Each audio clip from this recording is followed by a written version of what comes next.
What's up, people? Welcome to Blockchain Investing. I'm Wingless here to talk about the history of the Bitcoin fees and how Bitcoin's different than what we're used to. We're used to centralized systems. We've been told that the miners keep raising the fees.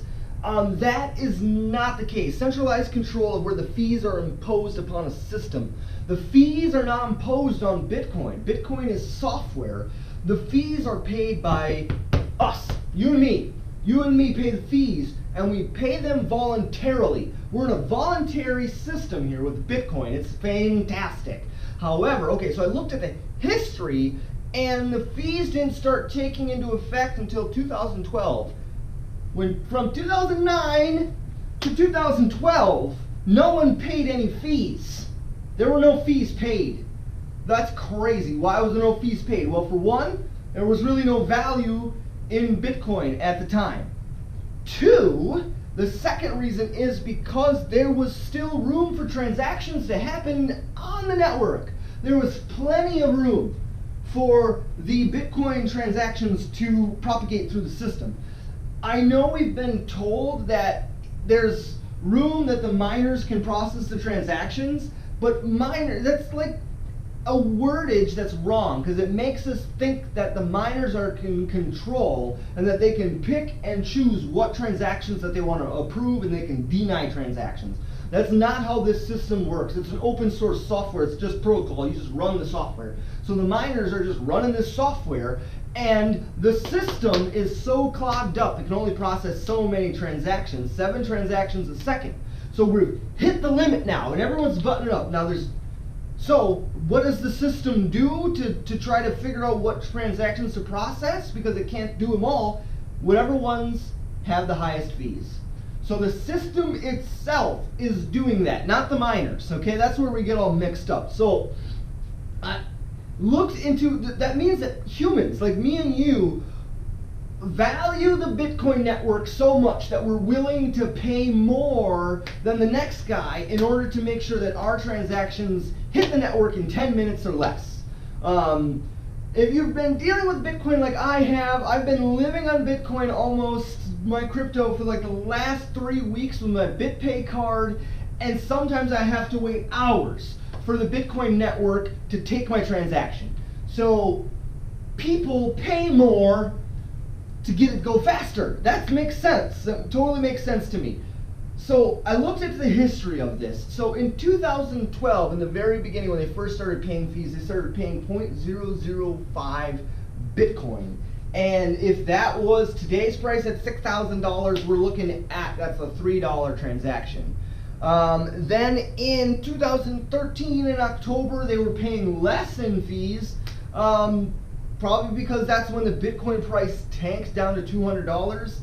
October 2012 was at the high. October 2013 was pretty low, and they were paying 0.001 Bitcoin per transaction, and that was 60 cents a transaction. That's pretty stellar. That's when I got involved. That's when I got excited about Bitcoin. You could send Bitcoin anywhere for free almost. It was awesome. It worked smooth. It was so fast.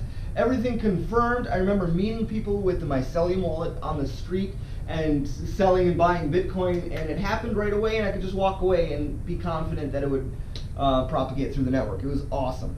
So then we get into, and back then, okay, so then we get into 2014. Here we go. 2014 is when it starts ramping up, and it goes up to 0.001 to get a Bitcoin transaction through the network. That is about $6 a transaction.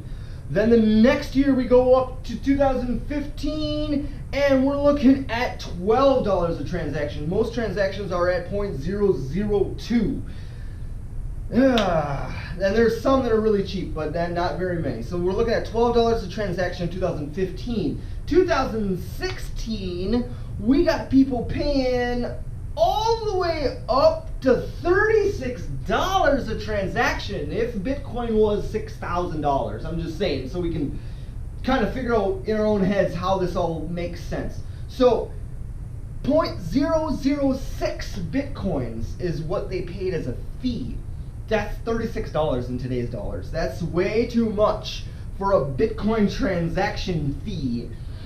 Especially, check this out, in 2016, The Bitcoin was only worth $658, $708. Then 1 year later, today, it's all the way up to $6,000 of Bitcoin. That's a 10x increase in 1 year. You wonder why there's so many ICOs. You wonder why so much money is getting poured into this space. When stuff increases by 10 times value in 1 year, yeah, people pay attention. So then I started looking, so those are the Bitcoin fees. Let's look at Bitcoin Cash and Ethereum. How do they compare? What are people paying for Ethereum?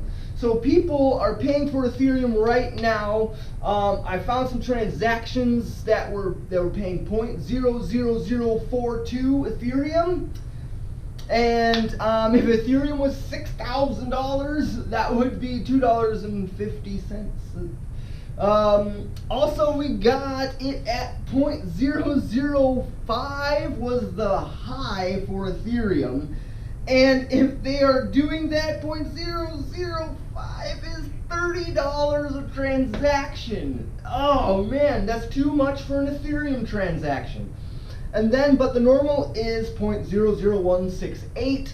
And even if Ethereum was $6,000, it's still a dollar transaction. That's pretty reasonable. However, once Ethereum starts picking up speed and these ICOs actually producing products and actually developing things on the Ethereum blockchain where they're running and pushing, the transactions are going to go through the roof. We're going to start hitting the limit with Ethereum, and then we could be looking at the same situation with Bitcoin, and then maybe we'll have some Ethereum forks and Ethereum forks and Ethereum forks. Yay, right? There's too many. So Bitcoin Cash, let's look at that, because I don't want to cast off Bitcoin Cash because it was the first legitimate fork that Roger Ver went with, that Craig Wright went with. I don't care what you think about Craig Wright. The truth is, he was with Bitcoin rather early, and he's really smart. He knows code. He knows the Bitcoin code way more than me. So I don't know. I'm not going to go into Satoshi or anything like that. But Roger Ver, I love him. He's inspired me. He is what has really made me want to do this, because I don't see anyone on YouTube that's talking about this stuff, that's excited anymore like Roger was, that this stuff can change the entire world. And so I looked at Bitcoin Cash. Enough of that. Looking into Bitcoin Cash, today, right now, people are paying roughly 0.003 Bitcoin Cash. That's $1.80. I saw them all over the place. Actually, they're nuts. People are paying 0.002, which is about $1.20. 0.0007, 0.0003. There's so many. They're paying fees all over the place. The people that are transacting on the Bitcoin Cash network from the network transaction fees that everyone is paying, I come to the conclusion they don't know what the heck they're doing. There's only a few dozen transactions on every single block, maybe a couple hundred on every single block, which means there's plenty of room for any transaction to go through.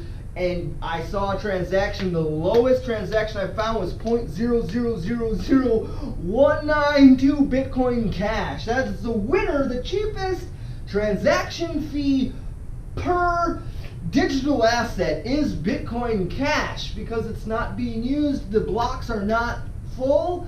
It's super simple, it confirms right away, it acts like a Bitcoin did back in 2014. I'm excited about Bitcoin Cash, and this is the other thing that blew me away. If Bitcoin becomes $60,000 worth, then you're going to be paying $100 a transaction, $120 a transaction if Bitcoin is worth $60,000, and we all want that to happen, right? Well, the higher it goes, the higher the fee goes. If Bitcoin goes to $500,000, we're going to be paying around $400 to $1,000 a transaction, every transaction. If that happens, no one will be using it. Not you and me. Normal humans won't be using Bitcoin. Bitcoin will be used for governments, financial institutions. It'll be used for corporate mergers. we're not going to be using Bitcoin. We're much more likely to use Bitcoin Cash. Bitcoin Cash will catch on once people realize that the Bitcoin fees are so minimal, and it's the same thing as Bitcoin. It's just the fees are less. I think people are going to get it because more transactions can happen on the network. So I'm excited. I like Bitcoin Cash. That's the history of the fees. That's everything that I could find. Thank you guys for checking me out and watching. Peace. Have a good one.